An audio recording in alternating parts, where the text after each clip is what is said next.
ছোট্ট থেকেই আমার ইচ্ছে ছিল দেশের বাইরে গিয়ে রিলস করার। সেই জন্য আমি পাড়ি দিলাম এক প্রতিবেশী দেশের উদ্দেশ্যে। সেখানে পৌঁছেই আমি দেখতে চাইলাম এখানকার মেয়েরা রিলস কিভাবে করে। আয়ান তো অবাক। গিয়েই দেখি মানুষের সঙ্গে সঙ্গে ভূতেরাও এখানে এসেছে রিলস করতে। কিন্তু বড় হওয়ার সাথে সাথে আমি বুঝতে শিখেছি দেশের বাইরে যেতে গেলে পার হতে হয় সীতার মতো অনেক লক্ষণ রেখা।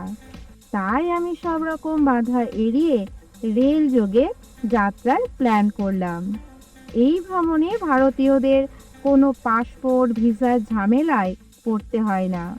আর এই যাত্রায় পকেটে বিশেষ চাপও পড়ে না। আমরা খুব দ্রুত মাঠ ঘাট প্রান্তর পেরিয়ে চলেছি অজানাকে জানার উদ্দেশ্যে।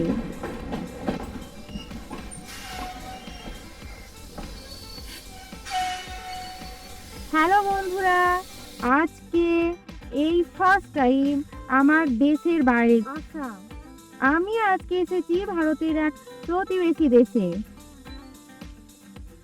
আজকে আমি আপনাদের সামনে তুলে ধরছি এই ভ্রমণের কিছু টুকরো ছবি। ভিডিওটি দেখে তোমাদের বলতে হবে আমি কোন দেশ ভ্রমণ করছি। প্রতিবেশী দেশের শহরে পৌঁছেই খবর পেলাম এখানে নাকি এক্সপো চলছে। তাই আমরা ঝটপট টিকিট কেটে ঢুকে পড়লাম এক্সপোতে। প্রবেশ করেই দেখছি মা, স্কুল স্টুডেন্টরা এখানে পেন্টিং এ ব্যস্ত। পাশেই এশিয়ান বিস্কিটস অ্যান্ড কনফেকশনারির প্রমোশনও চোখে পড়লো। আর চোখে পড়লো বিভিন্ন রকম 4 wheeler 2 wheeler stall, construction, agriculture কোম্পানিগুলিরও স্টল, গ্রসারি স্টল, আর আছে সেলফি জোনও। তবে আমার ফুটফুটে মানুষের বেশি ভিড় চোখে পড়লো।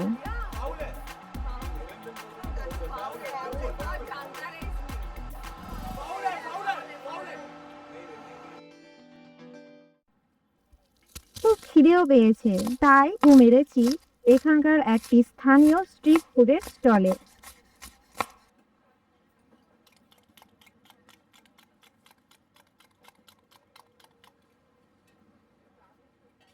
भैया एक प्लेट कितना है?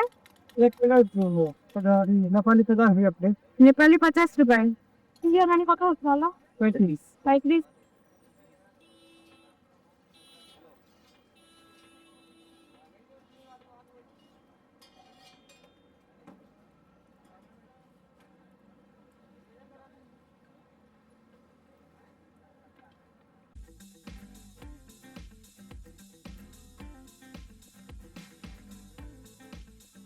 আজকে এখানে এক নতুন ধরনের মশলা মোমো ট্রাই করব। ইন্ডিয়াতে আমরা সাধারণত স্টিম মোমো ট্রাই করে থাকি।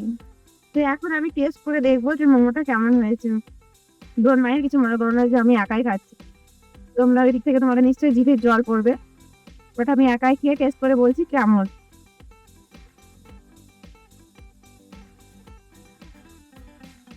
খেয়ে নিই, তারপর কথা হবে। মোমোটা খুব সুন্দর, কিন্তু প্রচুর লঙ্কা দেওয়া আছে, আমার চোখ দিয়ে জল বেরিয়ে গেছে। যাই হোক, টেস্ট অসাধারণ। আমাদের ইন্ডিয়ান মোমো তোমরা তো সবাই খেয়েছো, তোমার ওটাও টেস্ট অবশ্যই ভালো।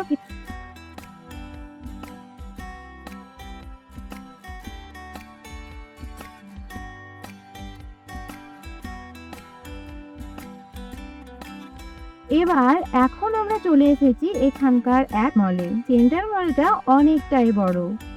এখানে gaming zone, food zone, box office সমস্ত কিছুই অ্যাভেলেবেল।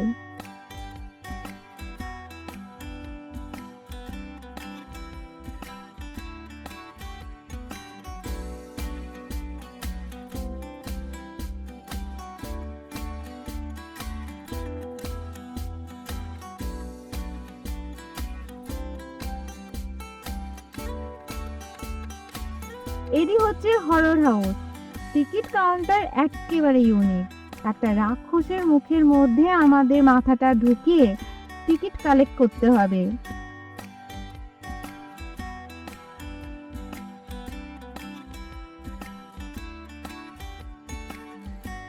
আর তার বাইরে তোমাদের ওয়েলকাম করছে নামি দামি ভূত পেতনিরা।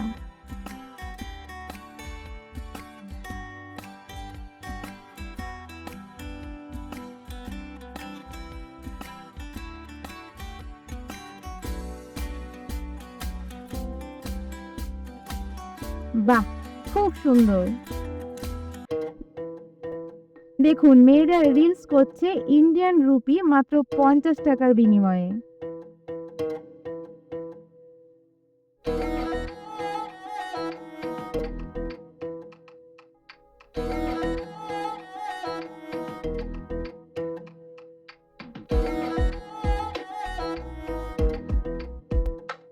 পরদিন সকাল সকাল আমরা আশেপাশের এলাকা ঘুরে দেখতে শুরু করলাম।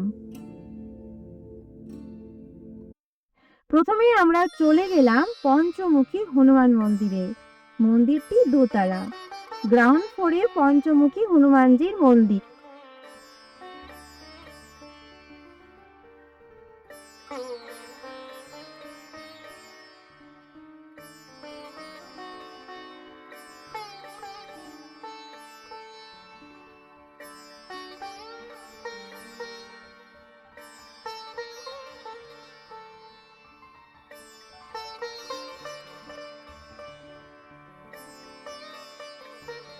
আর ওপর তলে রয়েছে রাম মন্দির। ভগবান শ্রীরামের সিংহাসনটি পুরোটাই রূপোর দ্বারা নির্মিত।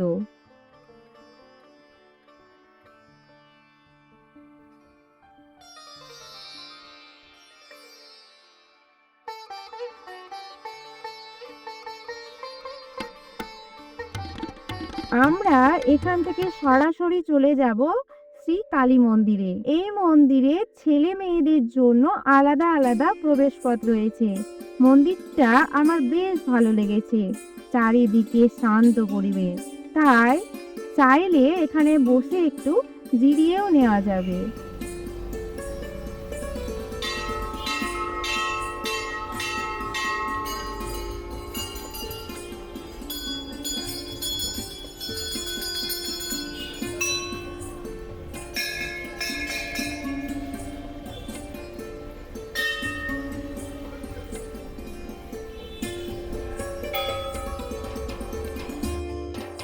বৌদ্ধ মঠের আদলে এখানকার মন্দিরগুলি নির্মিত।